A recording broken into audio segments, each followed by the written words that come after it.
Donc salut les amis, c'est de nouveau Akal. Donc aujourd'hui je veux faire un petit sujet sur l'Afrique parce que ça me tient très à cœur. Donc le baobab antique doit être replanté en Afrique afin de créer un nouveau cycle d'évolution. Donc si vous faites attention un petit peu, donc depuis en fait l'émergence des plus grandes civilisations africaines jusqu'à la rétrogradation de l'Afrique au statut de pays du tiers-monde, bah en fait, vous allez vous rendre compte qu'il y a eu un ensemble de facteurs qui ont contribué au ralentissement du développement du pays.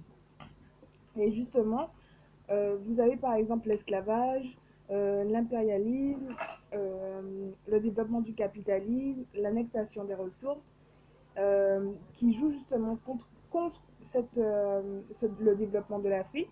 Mais le plus dramatique en fait, et le plus difficile en mon sens, c'est surtout pour les populations autochtones ou dites tribalistes, qui restent, à qui en fait on a greffé, si vous voulez, les racines occidentales dans leur culture et qui ont dû en fait s'éloigner progressivement du centre en fait de l'Afrique pour se regrouper dans les forêts ou dans les endroits où il y a un peu moins de monde. C'est pour ça que vous avez beaucoup de tribus comme celle en fait des Maasai qui vivent un petit peu en marge du centre de l'Afrique et elles ne sont plus en fait comme perçues comme elles étaient auparavant.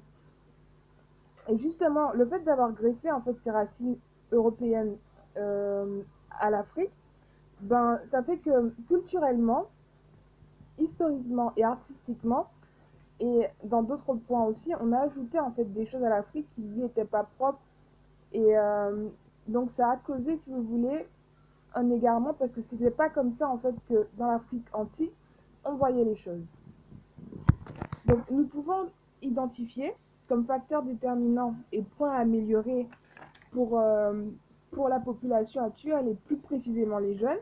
Euh, Surtout retrouver l'identité culturelle parce qu'on a perdu en fait ce lien avec l'histoire au profit en fait de l'idéologie en fait qui a été prônée au moment de l'esclavagisme. C'est-à-dire que on se voit plus comme étant des constructeurs, mais plus comme des personnes qui doivent subir en fait des choses dans leur pays plutôt que proposer, créer, innover comme c'était en fait dans l'Antiquité. Voilà.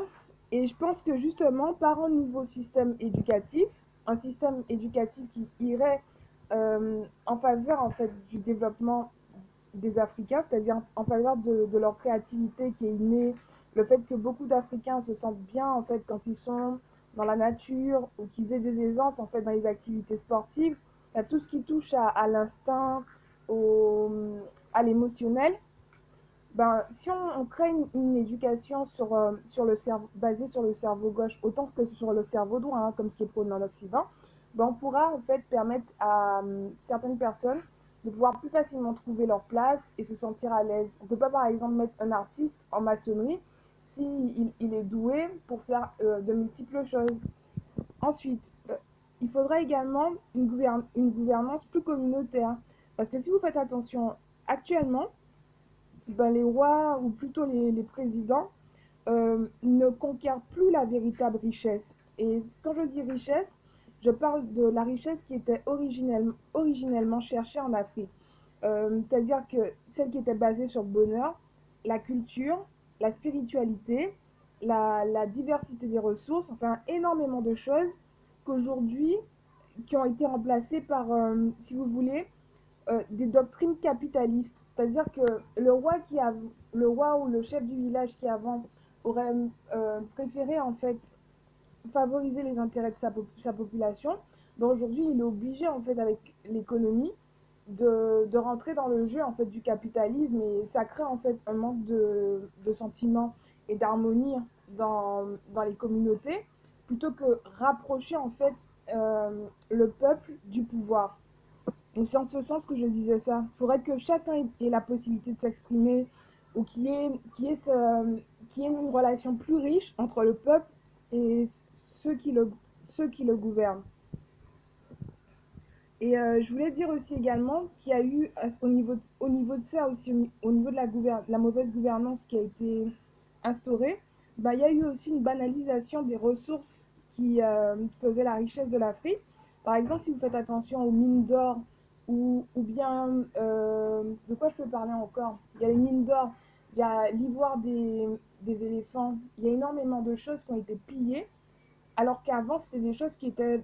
On faisait attention à ces choses, on n'utilisait pas en fait ces ressources n'importe comment, et elles étaient souvent utilisées dans la spiritualité. Je peux parler aussi des teintures et de toutes ces choses qui sont belles, qui sont en Afrique, et qu'aujourd'hui on pille et on n'utilise pas en fait spirituellement et matériellement comme c'était prôné auparavant. Donc, mais je reviendrai sur ce point par la suite. Ensuite, il faut savoir qu'au temps antique, grâce à la maîtrise de la nature visible, mais aussi invisible, les lois naturelles dont découlent toutes choses, les initiés ont pu significativement en fait euh, utiliser et découvrir les ressources dont leur terre jouissait. C'est-à-dire que grâce en fait à la connexion spirituelle que les anciens prêtres avaient avec le haut, avec l'esprit du divin, ben en fait il y a beaucoup de choses qui ont été révélées dans les rêves ou bien il y a eu des choses qu'ils ont pu en fait comprendre parce qu'ils avaient justement cette relation avec la source si vous voulez. Parce que chez nous en Afrique, on est très en fait sur tout ce qui touche à Dieu. Et au lieu de le mettre au profit de la créativité saine, on l'utilise dans des choses qui sont pas forcément bien. Et maintenant, on a beaucoup de charlatans, alors qu'il y a de grands guérisseurs qui ont pu trouver des remèdes pour pouvoir soigner des gens grâce justement à cette relation avec le divin riche. Il y a plein de choses en fait qui sont belles, mais qu'on n'utilise plus en fait de la meilleure des façons possibles en faveur du développement de l'Afrique. Voilà. Euh, et puis, grâce à une observation aussi éclairée de la nature, ils ont pu déduire les plus grandes doctrines, c'est-à-dire par exemple les lois naturelles qui servent de pierre d'achoppement ou de socle commun en Occident. Par exemple, ils ont pu étudier en fait les polarités des différentes chaleurs. Ils ont pu étudier les différents genres, commencer à faire de la biologie à partir des animaux. Si vous regardez un petit peu les dessins qu'on montre dans les pyramides, vous allez voir qu'en fait il y avait beaucoup de recherches et ils cherchaient en fait à décrypter un petit peu tout ce qui se passait dans la nature pour pouvoir en tirer des lois communautaires, des lois spirituelles. Enfin, il y avait toute une recherche derrière ce que les anciens Égyptiens faisaient. Et ça, c'est des choses qu'on devrait retrouver dans l'Afrique actuelle parce que ça vient de nos ancêtres. Donc, c'est en Égypte que les fondations de la civilisation grecque ont été construites.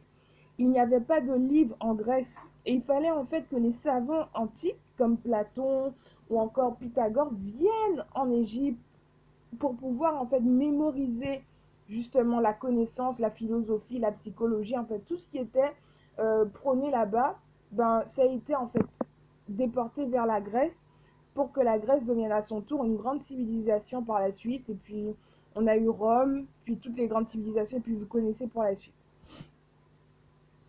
Donc pour les étudiants actuels de tout niveau en Afrique, il s'agira de se réapproprier le sens de l'observation instinctive, la maîtrise de ses sens, la maîtrise du cas originel, l'énergie, pour pouvoir se réapproprier cette relation saine avec l'esprit du divin dans lequel l'Africain ancestral s'est élevé. Ensuite, je vous invite à vous poser la question suivante. Qu'est-ce qui fait la valeur d'un peuple?